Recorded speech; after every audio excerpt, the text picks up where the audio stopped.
오늘 함께 볼 말씀은 신약성경 요한복음 15장입니다. 요한복음 15장 4절부터 7절, 신약성경 173페이지 전후가 됩니다. 요한복음 15장 4절부터 7절을 제가 읽어 가겠습니다. 내 안에 거하라, 나도 너희 안에 거하리라. 가지가 포도나무에 붙어있지 아니하면 스스로 열매를 맺을 수 없음같이 너희도 내 안에 있지 아니하면 그러하리라. 나는 포도나무요 너희는 가지라. 그가 내 안에 내가 그 안에 거하면 사람이 열매를 많이 맺나니 나를 떠나서는 너희가 아무것도 할 수 없음이라. 사람이 내 안에 거하지 아니하면 가지처럼 밖에 버려져 마르나니 사람들이 그것을 모아다가 불에 던져 사르느니라. 너희가 내 안에 거하고 내 말이 너희 안에 거하면 무엇이든지 원하는 대로 구하라. 그리하면 이루리라. 할렐루야. 오늘 또 저와 여러분의 가정, 자녀 그리고 하는 모든 일들마다 하나님의 돕는 손길이 함께 하시길 주님의 이름으로 축복합니다. 그리고 가정에서 있는 곳에서 영상으로 예배드리고 있는 분에게도 같은 은혜가 함께 하시길 바랍니다. 외국을 나가는 비행기를 타면 그 비행기 앞에 모니터가 있습니다. 그래서 그 모니터로 가끔 영화를 보기도 하고 여러 가지 정보들을 제공받기도 합니다. 그 중에는 이 비행기가 어디까지 지금 왔는지 지도를 띄워놓고서 인천국제공항에서 출발한 비행기가 목적지로 향하고 있는데 어디까지 왔는지를 보여주는 경우도 있어요. 그러면서 현재 이 비행기가 얼마만큼의 높이에서 날고 있는지를 알려주고 있습니다. 일반적으로 여객기들은 3만 피트, 우리로 계산한다면 9,000m 상공을 주로 날아간다고 합니다. 그런데 여러분, 이 9,000m 상공의 비행기 밖의 기온은, 비행기 밖의 온도는 얼마쯤 될 것 같습니까? 약 섭씨 영하 50도 이하라고 합니다. 섭씨 영하 50도. 그런데 두께가 고작해 한 20cm밖에 될 것 같지 않은 그 비행기 안의 온도는 어떨까요? 보통 일반적으로 습도가 40%에서 60% 정도 이렇게 되는데 이 비행기는 감염 예방이라든지 오염을 방지하기 위해서 습도를 11%로 유지한다고 그래요.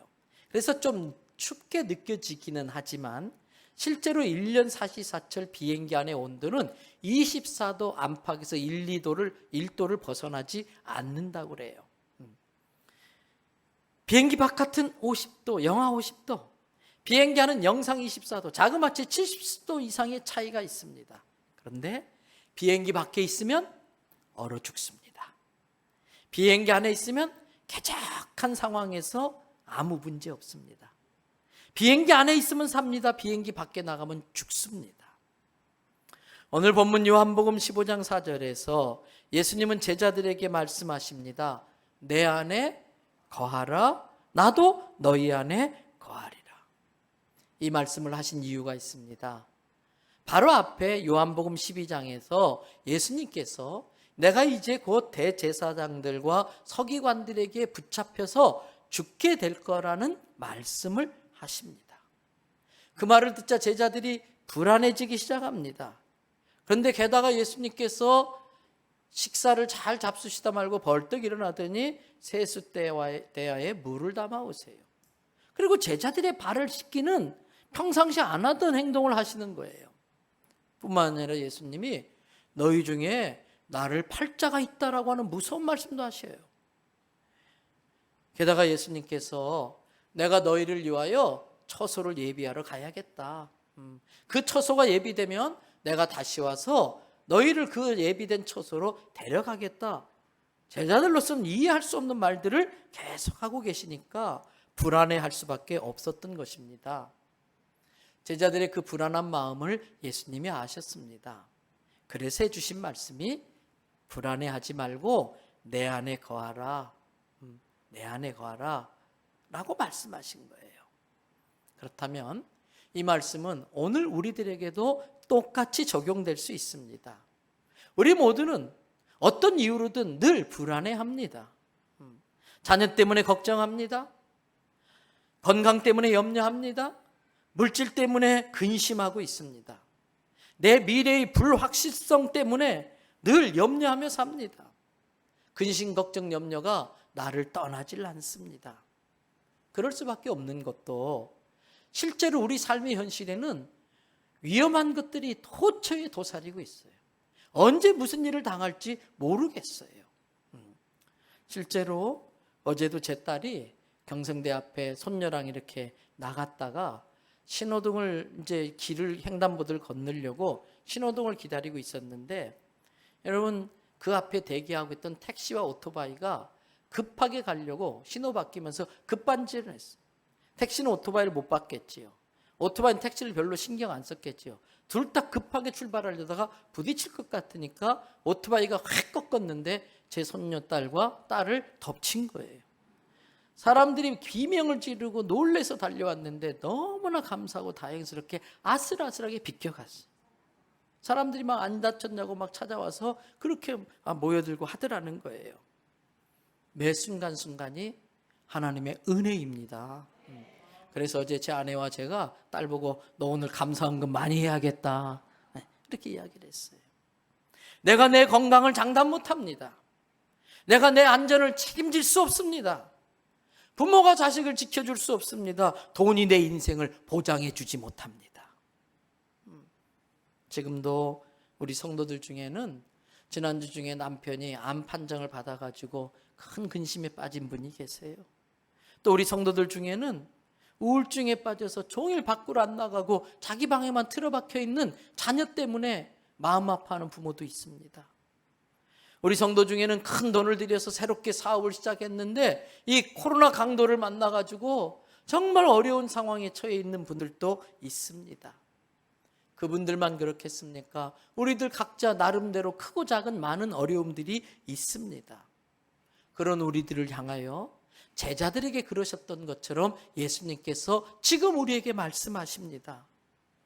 성경을 앞으로 한 장 넘기셔서 요한복음 14장 1절을 보세요. 스크린에 말씀도 뜹니다. 같이 한번 읽어봅니다. 너희는 마음에 근심하지 말라. 하나님을 믿으니 또 나를 믿으라. 불안해하며 염려하며 근심하고 있는 이 우리들에게 이 종을 통해서 지금 말씀하십니다. 너희는 마음에 근심하지 말라. 하나님을 믿으니 또 나를 믿으라. 그 예수님이 바로 옆에 보세요. 요한복음 14장 27절에서는 이렇게 말씀하십니다. 평안을 너희에게 끼치노니 곧 나의 평안을 준다. 그런데 나의 주는 평안은 무엇과 같지 않다?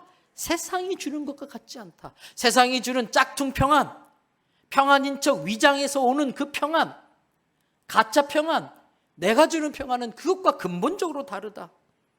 너의 모든 불안을 싹 실져버릴 수 있는 그러한 평안을 너에게 줄 테니 너희는 마음에 근심하지도 말고 두려워하지도 말라라고 말씀하고 있어요.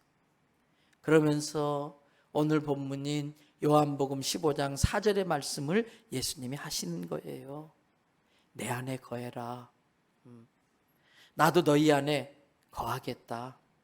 가지가 포도나무에 붙어 있지 아니하면 절대 스스로 열매를 맺을 수 없는 것처럼 너희가 나에게 붙어 있지 않으면, 나 안에 있지 아니하면 너희도 아무것도 얻을 수 없다. 아무것도 보장받을 수 없다. 여러분, 안타깝게도 우리를 불안하게 하는 대부분의 것들은 우리 힘으로 어떻게 할 수 있는 것들이 아니에요. 우리를 불안하게 하는 그것을 내가 어떻게 할 수 있다면 불안해할 필요도 없겠지요. 그러나 우리를 불안하게 하는 그 대부분의 일들은 내가 어쩌지 못하는 거예요. 그런 우리들에게 예수님이 말씀하시기를 네가 어쩌지 못하는 것에 너무 매여 있지 말아라. 염려에 매여 있을수록 염려는 커집니다.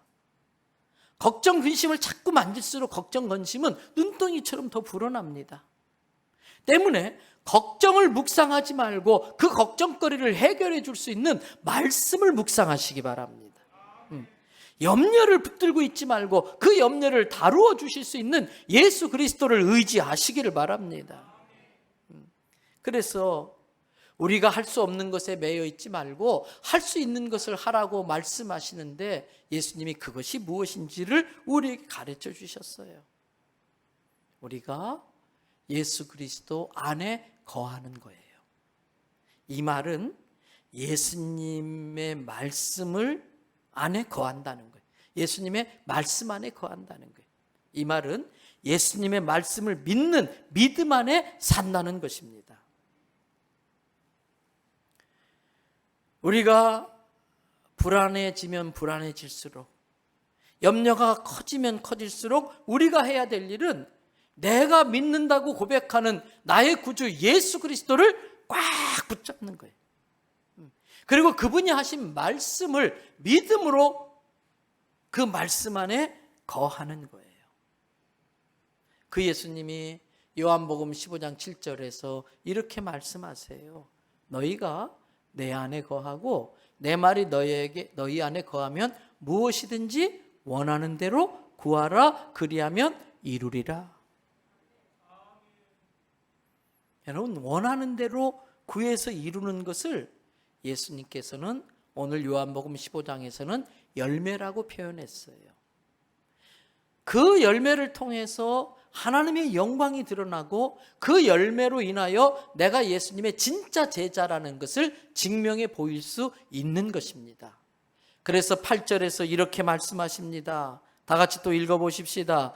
너희가 열매를 많이 맺으면 내 아버지께서 영광을 받으실 것이요 너희는 내 제자가 되리라. 우리가 좋아하는 시인 엘리엇은 이런 말을 했습니다. 현대인의 속은 텅 비어 있으면서도 동시에 너무 많은 것들로 가득 차 있다. 현대인들의 속은 텅 비어 있으면서도 너무 많은 것들로 가득 차 있다라는 말을 했습니다. 그렇습니다. 우리에게 정작 있어야 될 믿음은 없습니다. 대신 근심이 가득 차 있습니다. 우리에게 정작 있어야 될 사랑은 없습니다. 대신 원망과 증오와 복수하고자 하는 마음이 있습니다.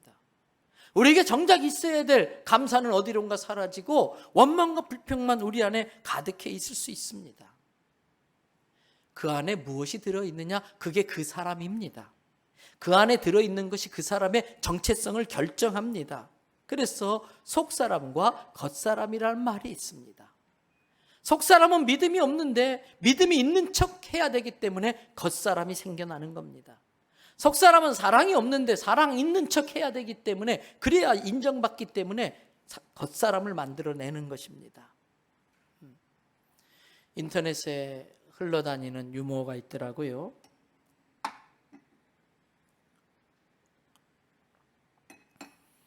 바다에 고래가 어떤 일로 인해서 상처를 당해가지고 상처가 나서 피를 많이 흘리면서 죽게 됐어요. 그래서 평소에 이 고래에게 은혜를 많이 입었던 물고기들이 다 때로 모여가지고 이 고래한테 헌혈을 해주고 있었어요. 그런데 가만히 보니까 붕어 한 마리가 헌혈을 안 하는 거예요. 그러니까 다른 물고기들이 야 붕어야, 니도 고래한테 은혜를 많이 입었는데 너도 헌혈해야지 왜 헌혈을 안 해? 근데 이 붕어가 이러더래요. 얘들아, 너네들 눈에는 내가 붕어처럼 보이는지 모르지만 실은 나는 붕어빵이야.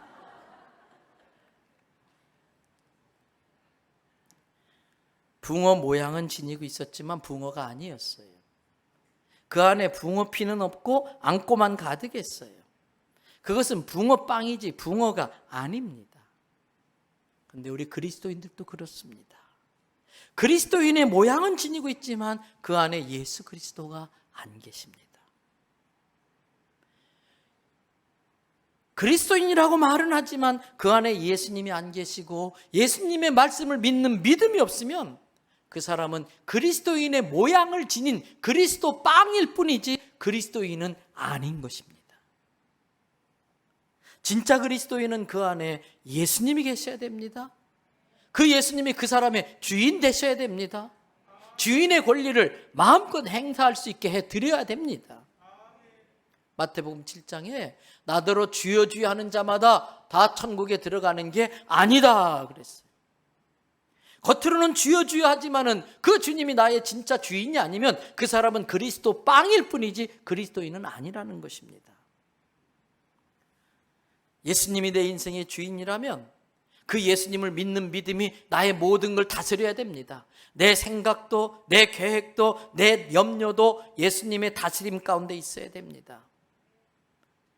예수님을 믿는 믿음이 내 염려와 불안을 컨트롤할 수 있도록 예수님께 다 맡기는 것이 진짜 믿음이고, 그 믿음이 있다면 어떤 상황 속에서도 담대할 수 있고, 그 담대함 때문에 세상에서는 얻지 못하는 평강이 우리 안에 있어야 하는 것입니다. 내게 질병이 있습니까? 의학적인 치료는 꼭 받으십시오. 의술도 약도 하나님이 주신 지식으로 하는 것이기 때문에 그렇습니다. 그러나 생명은 생명의 주인이신 하나님께 맡기시기 바랍니다. 살리든 죽이든 그건 하나님이 하실 일이에요. 내가 아무리 살려고 해도요, 하나님이 데려가면 가야 돼요. 아무리 원수 마귀가 공격하고 질병이 나를 공격한다 할지라도 아직도 하나님이 나를 이 땅에 남겨서 나를 통해 해야 될 일이 있다면 하나님이 살려주시면 아무도 건들지 못하는 거예요. 그러니까 살든지 죽든지 그건 주께 맡겨놓고 지금 이 순간만큼은 최선을 다해 치료도 받지만 주님이 내 생명 지고 있다는 그 믿음으로 담대할 수 있기를 바랍니다. 그뿐 아닙니다. 예수님이 정말 내 인생의 주인이라면 내 성질까지도 예수님이 다루도록 맡겨야 됩니다. 내 성깔까지도 예수님이 다스릴 수 있어야 됩니다. 어떤 사람이 제뺨을 딱 때려, 어떤 새끼! 이건 내가 반응하는 거예요. 이건 내가 반응하는 거예요. 어쩌면 내 뺨을 딱 때렸어요. 목사님이 왜 날 때리지? 내가 생각할 때는 암만 생각해봐도 나는 뺨 맞을 짓을 한 것 같지는 않은데, 목사님이 볼 때는 내가 뺨 맞을 짓이 했으니까 때리셨겠지? 되게 불안하네. 목사님, 아직도 내가 뺨 맞을 게 남아있다면 마저 때려놓고 이야기합시다. 예수님 뭐라고 그랬어요? 누가 내 오른뺨을 치면 어떻게 해라? 왼뺨을. 어떤 식이야? 그러면 이건 내가 살아서 내가 반응하는 거야. 그러나 오른뺨 맞았는데 왼뺨 맞아 때려달라고 갖다 대면 그건 예수님이 반응하는 거예요. 제가 설교하다 말고 내려가서 김대열 안수 집사님 죄송해요. 제가 집사님 얼굴에 침을 뱉고 뺨을 한 대 때릴 거예요. 실감이 안 나죠?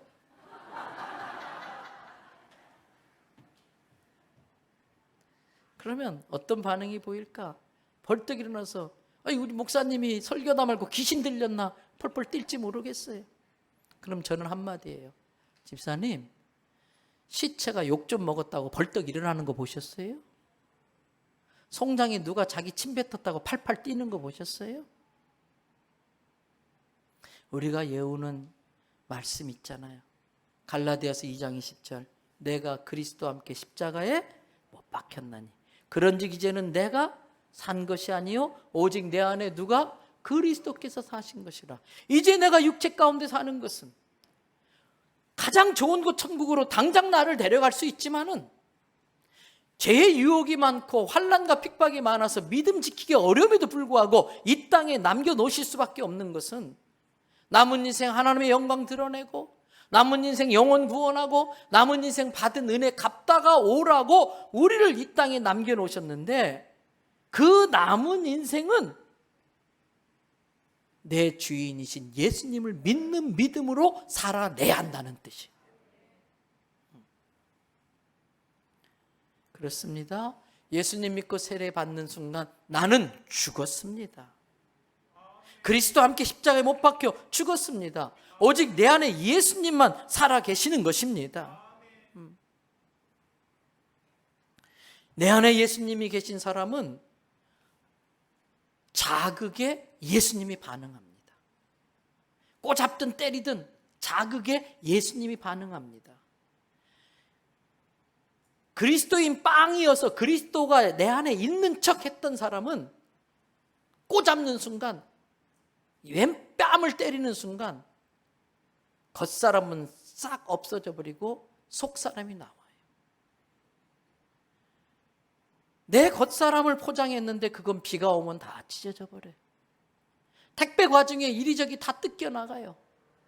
때문에 그 사람의 믿음이 진짜냐는 비가 오고 홍수가 나고 바람 불고 다 겉사람이 뜯겨져 봐야 그 사람의 실체가 나타나는 거예요.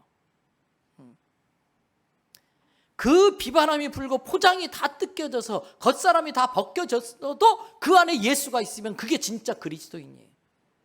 그렇지 않으면 그리스도 빵을 포장해서 그리스도인인 척 흉내낸 것뿐입니다. 내 안에 예수가 있는 사람은 어떤 상황 속에서도 예수의 향기가 납니다. 우리 교단의 그 교단 마크처럼 가시 찔린 백합화가 우리 교단 마크인데, 백합화는 가시에 찔리면 찔릴수록 향기가 더 진해집니다. 진짜 그리스도인은, 그리스도 빵이 아닌 진짜 그리스도인은 환난과 연단 가운데 오히려 예수 향기가 더 진하게 우러나는 것입니다. 그러나 내 속에 썩은 것이 있으면 아무리 감추려고 해도 썩은 냄새가 날 수밖에 없습니다.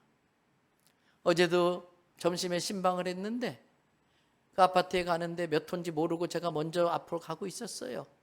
그런데 그 집에서 점심 예배 후에 점심 대접한다고 음식을 장만했나 본데 목사가 온다고 문을 미리 열어놨더라고요. 제가 몇 호인지도 모르고 냄새 따라 들어가니까 그 집이더라고요. 우리가 내가 있는 곳에서 예수 향기가 나면 이 좋은 향이 어디서 나냐? 그 향기 맡으면서 쫄쫄쫄 따라오다 보니까 대원 성결교회 안에 들어오게 되어 있어야 돼요.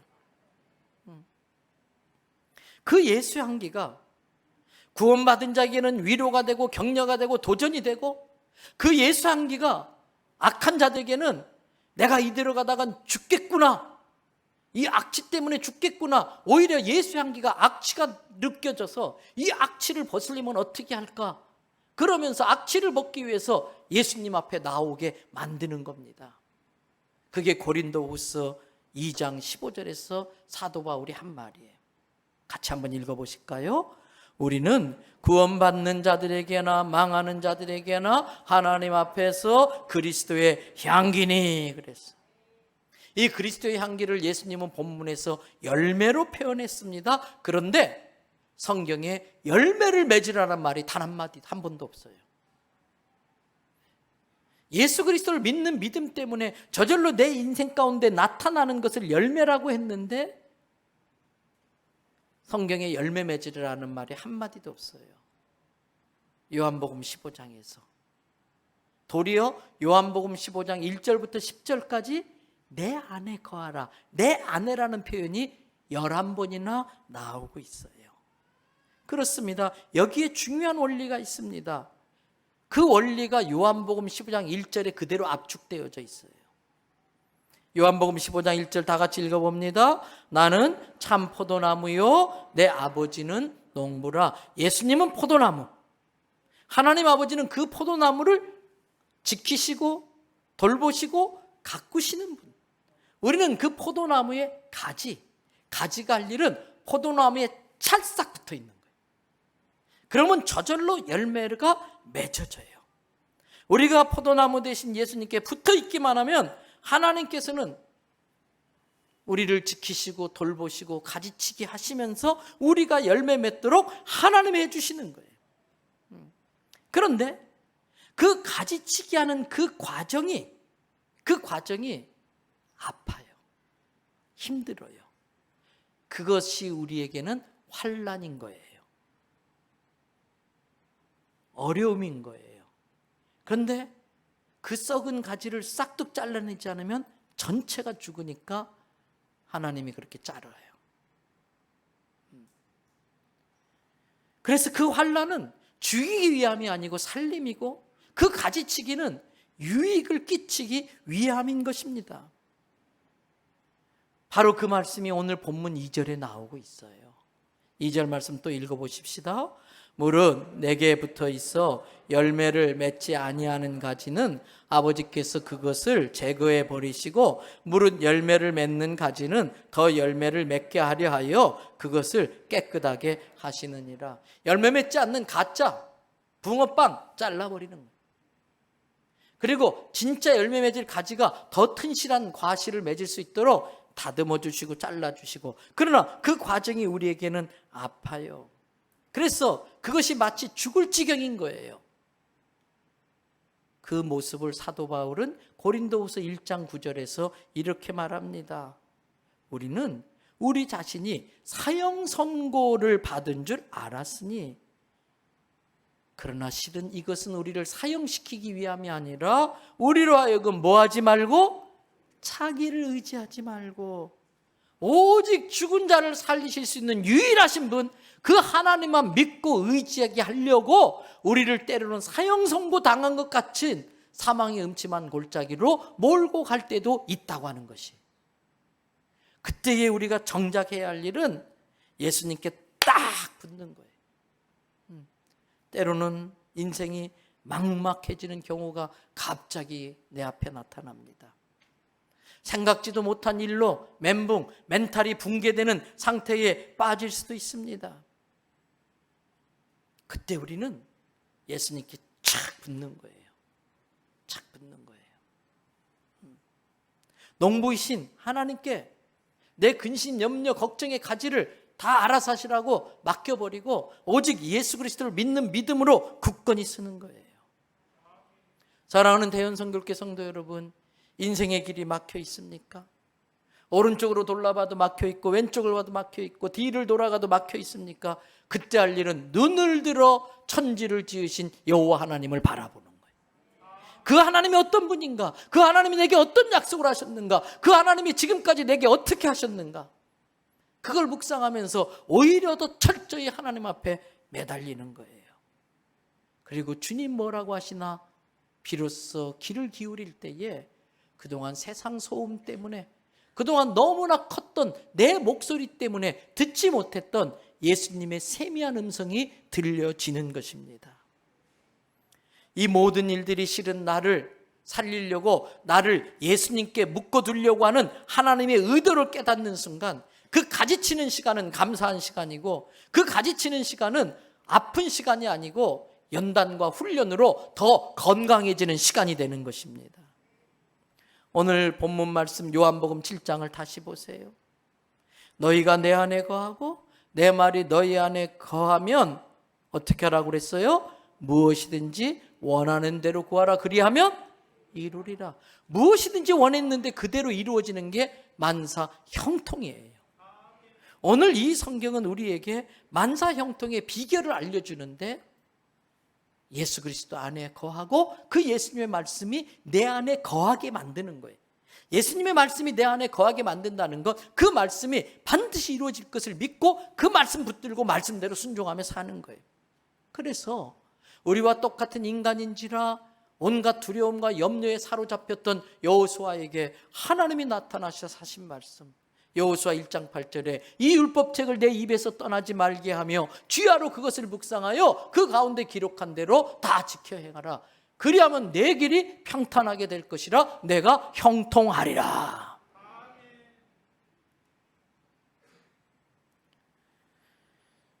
염려가 나를 엄습할수록 그 염려 속에 매이지 말고 쌓이지 말고 갇히지 말고 말씀을 묵상하는 거예요. 계속해서 말씀을 입술로 고백하는 거예요. 내 입에서 떠나지 말게 하며, 그리고 죽는 한이 있더라도 이 말씀대로 지켜 행하는 거예요. 그러면 평탄해지고 형통해지는 은혜가 우리에게 있는 것입니다. 이제 말씀을 마칩니다. 이번 한 주 동안 우리가 해야 할 일이 있습니다. 내 마음에 뭐가 들어있나? 내 안에 뭐가 들어있나? 내 마음을 살피십시오. 예수님의 말씀 대신 염려로 가득해 있는 건 아닌가? 사랑 대신 미움으로 가득해 있는 건 아닌가? 감사 대신 원망이 가득한 건 아닌가? 내 마음을 살피셔야 돼요. 그래서 이 한 주 동안 내가 해야 할 일은 마음 정리. 뭐라고요? 마음 정리, 마음 청소. 그래서 하나님의 말씀을 깊이 내 심령 가운데 빛을 비추어서 교묘하게 위장하고 변장하고 숨어있는 근심과 걱정과 염려와 불만 다 끄집어. 그리고 예수 쓰레기통에 다 버립니다. 그럼 예수님이 그 쓰레기 다 정리해 주시고, 그리고 이 말씀 속에서 쪽쪽 뽑아내가지고 내 마음에 담아야 돼. 내 마음에. 그래서 내 마음이 말씀으로 꽉 차서 염려가 들어올 틈이 없게 만들어야 돼. 내 심령이 성령으로 충만해져서 원수 마귀가 발들을 디딜 수 있는 여지가 아예 없게 만들어야 돼. 그럴 때에 우리는 어떤 상황 속에서도 주님이 주시는 평강을 누리며 살 수 있는 거예요. 죽어도 주를 위해, 살아도 주를 위해. 여러분, 비행기 바깥 온도는 영하 50도, 비행기 안에 온도는 24도. 그런데 그 비행기는 종종 고장나기도 해요. 비행기는 종종 떨어지기도 해요. 그러나 우리 예수 비행기는 고장나는 법이 없어요. 예수 비행기는 떨어지는 법이 없어요. 우리가 예수 안에 거하면 우리가 가야 될 저 영원한 하늘나라까지 주님은 우리를 안전하게 데리고 가는 걸 믿으시기를 바랍니다.